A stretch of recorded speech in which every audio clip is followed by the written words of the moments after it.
Cyprus. War between Turkey and Greece might easily start on Cyprus. Both countries already have some forces there, but Turkey taking Cyprus is a no small task. Cypriot forces are pretty large for a nation so small. It also has some heavy armor and air defenses. Though Turkish side has a stronger army already at site, Turkey would probably bring in some reinforcements before properly taking over the whole island, so it minimizes its casualties. Of course, using planes and troops in Cyprus would mean less resources available to fight Greece. Sadly for Greece, chances of it helping Cyprus and preventing a takeover would be virtually zero. The island is too far away from Greece, and Turkish navy is a bit stronger. Greek navy would be forced to get away from the cover of its air defenses and expose itself to Turkish air force on the way to Cyprus. Submarines and fast attack boats, which both navies feature prominently, are more suited for a defensive war, not crossing the high seas first and fighting far from their bases. Turkey would fare better there. Greece could not use its anti-submarine platforms so far from its shores, while Turkey could rely on theirs to further blunt the edge of Greek submarine fleet. It is thus unlikely Greece could offer meaningful reinforcements. Cyprus would fall, the only question being how many troops would Turkey dedicate to that operation and how long the conquest would take. Given the geography, that conquest wouldn't come quickly, possibly taking several months. In light of all that, Greece may not even choose to go for Cyprus, but rather try to use its navy to cling onto its exposed islands close to the Turkish coast. Prolonging Cypriot struggle could be achieved by Greece going on the offensive where it is a bit stronger and trying to catch Turkey unprepared. Compared to Turkey, Greece has a bit more troops stationed near the border it shares with Turkey. If acting quickly and taking initiative, Greece could try and push towards the Sea of Marmara before Turkey manages to send sizable reinforcements. The area is fairly flat and mostly used for agriculture. Motorized formations could move through it fairly quickly. However, first the Maritsa River would need to be crossed. If Turkey is given enough warning, such a crossing may not even happen, as Turkey could amass more troops. Crossing such a river against a prepared opponent would be very hard. But with bigger initial border forces, Greece could have some head start if it chooses to do such an preemptive action, with all its political risk. War in the air would very much shape any battlefield, the one on Cyprus, battle for Mediterranean, or the Greek push eastward. Turkey nominally has more combat planes, but a small part of them would be tied to Cyprus operations. Strategic surveillance ability is roughly similar on both sides, but Turkey has the edge in tactical recon. Tactical recon again can be hard to exploit without control of the air.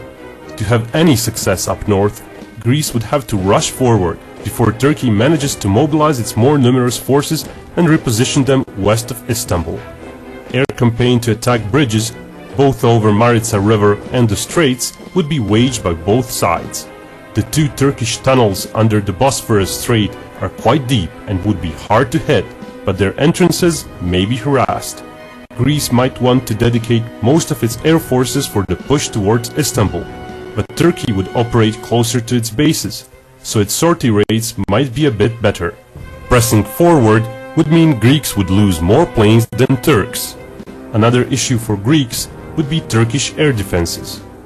Thankfully for Greece, those are not very numerous, nor can most of them cover medium altitudes.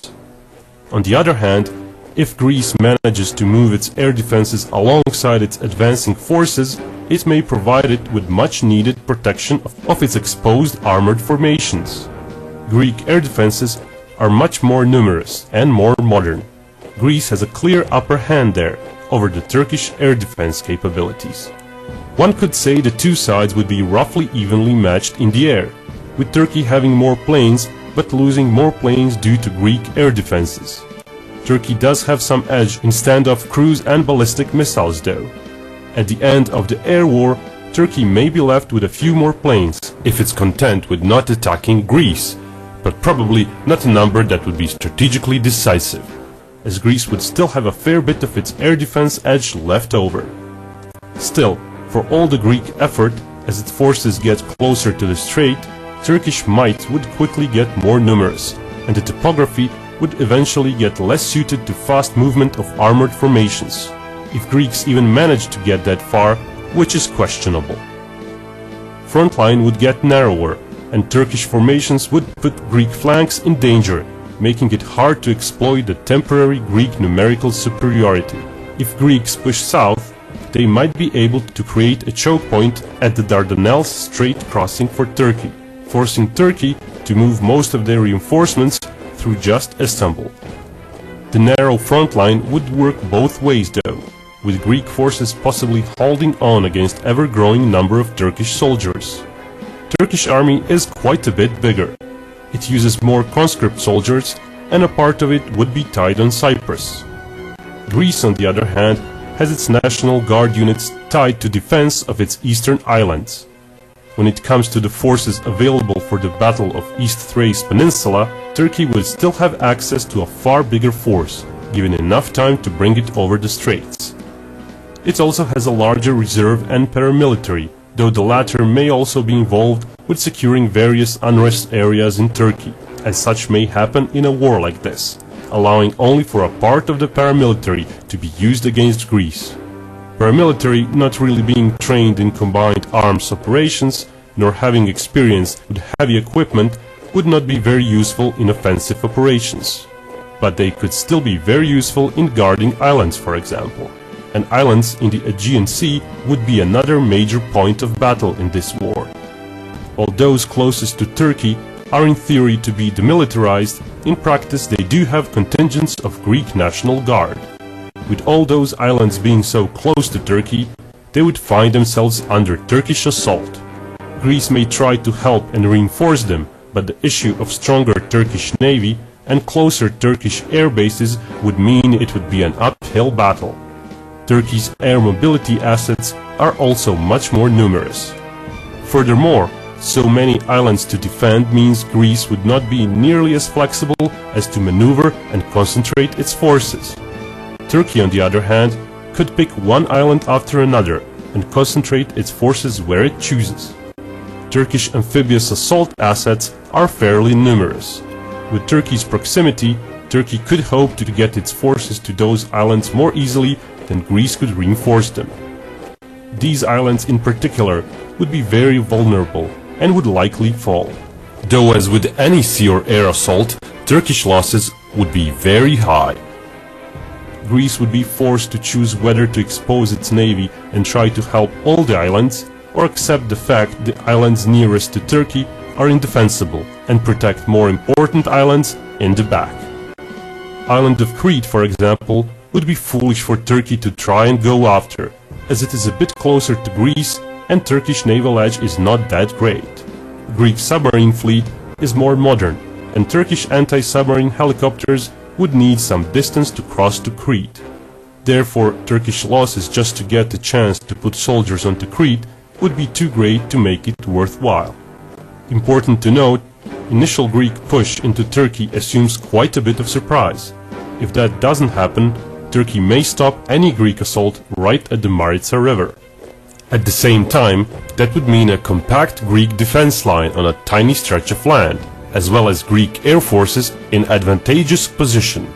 If the surprise attack does happen, Turkey may not have time to push Greece back in a short year-long scenario, but in a multi-year scenario, Turkish stronger domestic arms industry and much greater population pool would grind down the Greeks. Probable end result would be even more small islands being taken, as well as Turkey trying to push into Greek territory up north. Luckily for Greece, the front line there is very narrow and mountainous. Greece would also enjoy control of the air over its territory due to its air force and air defenses. Turkey would be unable to exploit its numerical advantage under such conditions, and the front line would come to a standstill. Forcing into Greece to get tiny bits of its territory, as well as performing always dangerous air and sea assaults, would lead to a few times higher Turkish casualties. With that in mind, A relatively short war would see no overwhelming winner, but Turkey would secure some sort of victory. A long-term war would favor the Turks even more, but that's another story. As usual, feel free to subscribe, and if you really like my videos, you can support me via the above link.